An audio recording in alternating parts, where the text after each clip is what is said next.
The night Celestine Broussard walked into the Bayou at midnight, the water did not swallow her. That was the first sign something was wrong. Or right, depending on who you ask.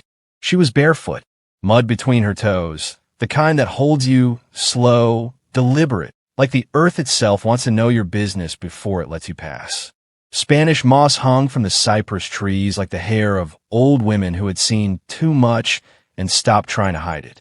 The air smelled of wet bark and something older, something that had no name in English, though her grandmother had a word for it in Igbo, a word she whispered only when the wind came from a certain direction. Celestine didn't say that word. Not yet. She carried a mason jar with 3 things inside: river water, red earth, and the last photograph of her mother. She didn't look back toward the road. She already knew nobody had followed her. Nobody ever follows a woman who has stopped being afraid. She stopped at the wide black water where the bayou opened up like a mouth. She said, "I have something to offer." And the bayou answered. Celestine Broussard was 34 years old, and she had been paying for someone else's mistake for 11 years. Not a metaphor. Literally paying. Court-mandated restitution, legal fees, a civil settlement that had eaten her savings, her house, and the first good years of her adult life. All because of one night she hadn't even been present for. Her brother Darnell had done it. Darnell, who was charming and reckless and 3 years younger, who had borrowed her card or credit card and her name on a business registration he told her was just for paperwork. She had signed because he was her brother, because her mother was dying at the time, and she couldn't fight on 2 fronts. She had signed and not read, and that was the crack through which everything else fell. Darnell had run a short-term lending scheme out of the business. Legal language for loan sharking that targeted elderly black residents in the Tremaine neighborhood. He had used her name, her business registration, her address. By the time it unraveled, Darnell had moved to Atlanta, and Celestine was standing in a courtroom in New Orleans alone, with a lawyer she couldn't afford, explaining to a judge that she hadn't known. The judge had believed her. Partly. She wasn't charged criminally. But the civil liability was shared, because her name was on everything, because that's how it works, because the law doesn't make room for family loyalty or grief, or the particular exhaustion of being a black woman from a family, where you hold everything together until you can't. Her mother died 6 weeks after the verdict. Celestine moved back to the parish, to the house she'd grown up in, a small wooden place her grandmother had bought in the 1970s when the land was cheap and nobody wanted it. 3 bedrooms, a screened porch, a fig tree in a yard that produced more fruit than any one person could eat. She got a job at the parish records office. She made her payments. She lived small and quiet, and carried the weight of Darnell's choices like a stone she had swallowed and couldn't pass. For 11 years. The thing that broke the silence wasn't Darnell coming back, though he did come back eventually, driving a new truck, talking about reinventing himself. It wasn't even the letter from her cousin in Lagos asking about the property her grandmother had left in Nigeria, a piece of land that turned out to be worth something now, because a road had been built through the district and developers were circling. The thing that broke the silence was a woman named Harlow Dupree. Harlow Dupree was the daughter of one of the men Darnell had victimized, an elderly man named Mr. Arsenault, 81 years old, who had lost $40,000 in the scheme, his retirement, his dignity, the money he'd been saving to fix his roof. He had died 2 years after the verdict. Harlow blamed Celestine, had always blamed Celestine. Not Darnell, because Darnell was gone and the mind looks for what it can reach. For 11 years, Harlow had been looking for what she could reach. She found it in the Lagos property. Celestine didn't know how Harlow found out about it. Someone talked. That's how things always start. Someone who knows something they shouldn't, saying it to someone they shouldn't. What Celestine knew was that she got a letter from a Lagos solicitor informing her that a competing claim had been filed against the inheritance, citing unresolved civil liability in Louisiana. The letter was dense with legal language that Celestine read 3 times, her hands growing colder with each pass. Harlow wasn't trying to take the money for herself. That was the thing that made it particular and awful. Harlow Dupree wasn't greedy. She was grieving, and grief with a lawyer is a dangerous thing. She wanted Celestine to feel what her father had felt. Blocked. Helpless. watching something that should have been hers reseed. Celestine sat on her screen porch with the letter and the fig tree and the evening light doing what evening light does in Louisiana, going slow, going gold like it is all the time in the world, and she made a decision. She wasn't going to fight it in court. She had no money left for that. She was going to the Bayou. Her grandmother Eudora had made the same walk once. Celestine knew this because Eudora had told her, sitting in the same chair on the same porch, during the summer Celestine was 12. "There's a thing in that water," Eudora had said, not looking at her, looking out the yard, "that is older than the church and older than the law, and it knows the difference between a woman who deserves and a woman who takes." She had paused. "I went to it once. I asked for something. It gave me this house." Celestine had thought it was a story, the kind grandmothers tell to make children feel that the world has hidden protections. She had put it in the part of her mind where she kept things that were probably not true but were too important to discard. Now she took it out and looked at it. She spent 3 days preparing, not because the preparation was superstition, though some of it was, but because she needed those 3 days to be sure, to sit with what she was carrying and decide what she was actually asking for. Because her grandmother had said one other thing that Celestine remembered: you cannot go to the Bayou Spirit and ask for nothing. And you cannot go and ask for too much. The thing you ask for has to be true. Celestine wrote things down. Long lists at night in the kitchen. She wrote down what had been taken from her. She wrote down what Darnell had done and what she had lost because of it. She wrote down Mr. Arsenault's name, because even in this she didn't want to be the kind of woman who erased the man at the center of it. She wrote down Harlow's name. She tried to write down what Harlow felt in as much honesty as she could stand. And then she wrote down what she wanted. Not the property, not revenge, not Harlow to be humiliated or Darnell to be punished. Though she felt both of those things, she was honest enough to admit it. What she wanted was release. The legal hold that Harlow's claim created, a specific filing in Louisiana that attached to the Lagos property through a provision in the original civil settlement. She wanted it dissolved. She wanted the thing Darnell had built around her name with his choices to finally come apart. That was the ask. She spent the last day sitting with her mother's photograph. A woman named Nkechi, who had come from Anambra State in 1979 with a nursing degree and a husband who didn't last and a determination that had been the only consistent thing in Celestine's childhood.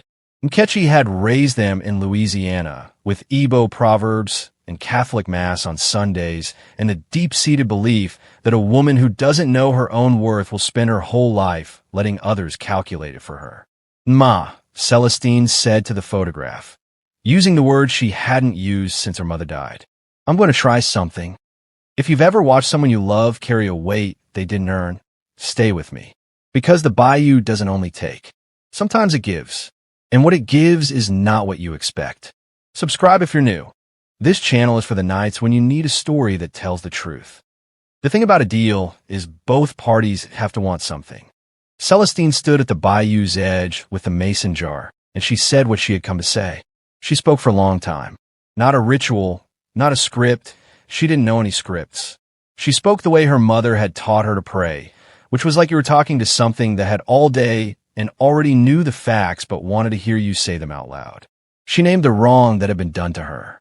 She named the wrong that Darnell had done to Mr. Arsenault, and she did not defend it. She named Harlow and said she understood, as much as she was able to, and then she said what she was offering in return. The work of it. That was the offer, not a sacrifice in blood. She was not that kind of woman, and this was not that kind of story. What she offered was accountability. She would spend 1 year doing the thing she had spent 11 years avoiding. She would go to Darnell in Atlanta, sit across from him, and make him understand what his choices had cost. Not to punish him, not to shame him, but to witness, because that was what had been missing. That was the thing that sat unresolved in the wound. Darnell had never looked at what he'd done. He had moved to Atlanta and reinvented himself, and nobody had made him look. Celestine would make him look. That was the offer, the work of it, the hard, ugly, likely unrewarding work of making her brother face the thing he'd left her holding. She didn't hear a voice. She wasn't that kind of woman, and this was not that kind of story. What she heard was the water and the insects and the sound the cypress trees make when the wind comes through, a low sound like something breathing slow. She poured the mason jar into the bayou. River water back to river water. Red earth back to earth. The photograph she kept. She walked home. 3 weeks later, something shifted. It didn't arrive with drama. Celestine was at her desk at the records office when her phone buzzed with an email from the Lego solicitor. The competing claim had been withdrawn. No explanation attached. She sat very still for a long moment. She called her cousin in Lagos, who was equally confused and equally not asking too many questions. She called the Louisiana court clerk's office and asked a careful question about the civil settlement. The clerk, a tired man named Gerald who had dealt with Celestine for years, looked something up and told her that the specific provision Harlow's lawyer had used had been subject to a legal challenge in a separate case 3 months prior and had recently been overturned. The provision no longer applied in the way it had been applied to her case. He sounded like he was reading from screen. He didn't sound like he understood its significance. Celestine thanked him in a voice she kept very flat, because she wasn't sure what would happen if she let it be anything else. She sat in her car in the parking lot for 20 minutes. What she felt was not triumph. She had lived long enough and lost enough to know that what follows a release is not triumph. It's a strange, hollow feeling, like a room you've been locked in for so long that when the door opens, you stand there blinking. The room was familiar. The outside was not. She drove home. She sat on the porch. The fig tree was heavy with fruit. She thought about Harlow Dupree. This is the part that makes the story complicated. This is the part that tells you what kind of woman Celestine actually was. She picked up the phone and she called Harlow. Harlow answered on the 4th ring. Her voice was guarded, waiting for a fight. Celestine said, "I know about your father. I know what Darnell took from him. I've known it every day for 11 years, and I'm sorry I never said it to you directly. I should have." Silence. "I'm not calling about the claim," Celestine continued. "That's done. I'm calling because I'm about to do something I should have done a long time ago, and I thought you should know before I do it." She told Harlow about Darnell, about the plan to go to Atlanta, about the offer she had made to the Bayou, though she did not use those words to Harlow, because Harlow was not her grandmother and the Bayou was not a thing she owed anyone an explanation for. She said, "Your father deserved better than what he got. And I know you think I'm the same as Darnell because my name was on it. I know I can't change that, but I'm going to make sure he looks at it. That's all I can give you. I know it's not enough." Harlow didn't say it was enough. She didn't forgive Celestine. She wasn't obligated to. What she said was, "I want to know what he says." Celestine said, "I'll tell you." Celestine drove to Atlanta in October. It was a 12-hour drive, and she did most of it in silence, which is the right way to approach something you've been avoiding for a decade. She had not told Darnell she was coming. She had learned, over the years, that giving people like Darnell advance notice was the same as giving them time to build a performance. She wanted to see the unperformed version. She wanted the face he made when he wasn't ready. She knocked on the door of his apartment in a clean neighborhood in Decatur. His new girlfriend answered. A tired-looking woman named Cherise who didn't know the full story. You could see that immediately. Celestine introduced herself as Darnell's sister, and Cherise let her in without question, which told Celestine that Darnell had kept his Louisiana life in a separate compartment from this one. That made her sad and angry in equal measure. When Darnell came out of the bedroom and saw her, his face did exactly what she had expected and exactly what she needed to see. It dropped. Just for a second, before the performance settled back into place. But she saw it. That second of unguarded guilt. "Celestine," he said, and his voice had that careful brightness that people use when they're managing something. "Sit down, Darnell," she said. "I'm not here to fight. I'm here to make you hear something." She talked for 2 hours. Cherise eventually left the room. Not because she was asked to, but because she could feel what was happening and had the good sense to give it space. Celestine told Darnell everything. Not in anger, though anger was there. In detail. The courtroom. The years of payments. The way their mother's last weeks had been overshadowed by it. The letter from Harlow's lawyer. The specific shape of what it felt like to carry the name of what he did. Darnell, to his partial credit, did not deflect for as long as she had expected. About 40 minutes in, something broke in him. Not broke open, he wasn't that kind of man, but something softened at the edges. He put his face in his hands. He said, "I told myself you were okay. I told myself you would be okay." "I know," Celestine said. "That's the problem. You decided that without asking me." She did not leave him with a neat resolution. She was not there to give him one. She was there to make the thing real, and once it was real, she let it sit there between them like the fact it was. She gave him Harlow Dupree's number. She told him that was his call to make, not hers. She told him she didn't know if she forgave him, and she wasn't going to lie about it. Then she drove home. She called Harlow 2 days later, as she had promised. She told Harlow what Darnell had said and how he'd looked when he said it. She didn't beautify it. She told it straight. Harlow was quiet for a long time. Then she said, "Did he cry?" "Almost," Celestine said. "Almost," Harlow repeated. The word had something in it. Not satisfaction exactly, but a small, tired settling. Like a debt that will never be fully paid, but has finally been acknowledged. They didn't become friends. That would be a fairy tale. But Harlow sent Celestine a text, 2 weeks later, that said simply, "He called me. We talked for an hour. I don't know what that means yet." Celestine texted back, "Neither do I." The Lagos property resolved in November. She and her cousin sold it to a developer and split the proceeds. It was enough, not generational wealth, not anything you could retire on, but enough to clear the remaining balance of the civil settlement, enough to get ahead of something for the first time in 11 years, enough to make the future feel like a place she was walking toward instead of falling into. She stood at the Bayou again 2 months after that first night. Not at midnight. In the late afternoon, when the light was still good and the cypress trees looked like something out of a painting. She didn't bring anything. She didn't ask for anything. She stood there long enough to say, "I kept my end." The water sat still and dark and ancient, the way it always had. She had no way of knowing whether what happened was the Bayou or the law or coincidence or the particular way that pressure, applied long enough to the right points, eventually makes things move. She was a woman who worked in a records office, who believed in documents and facts and the slow machinery of accountability. She was also her grandmother's granddaughter. She kept both truths. That is what it means to survive Louisiana. That is what it means to survive anything. You hold the practical and the sacred in the same hands, and you don't let go of either, because life is not simple enough to only need one. On the drive home, she thought about Eudora, about what her grandmother had asked for all those years ago, and what the Bayou had given her. A house, a fig tree, a piece of land that could hold a family. Celestine thought about what she had asked for and what she had been given. Not the money. That was a side effect. What she had been given was the release of it, the long, cold grip of someone else's choice around her name, finally opened.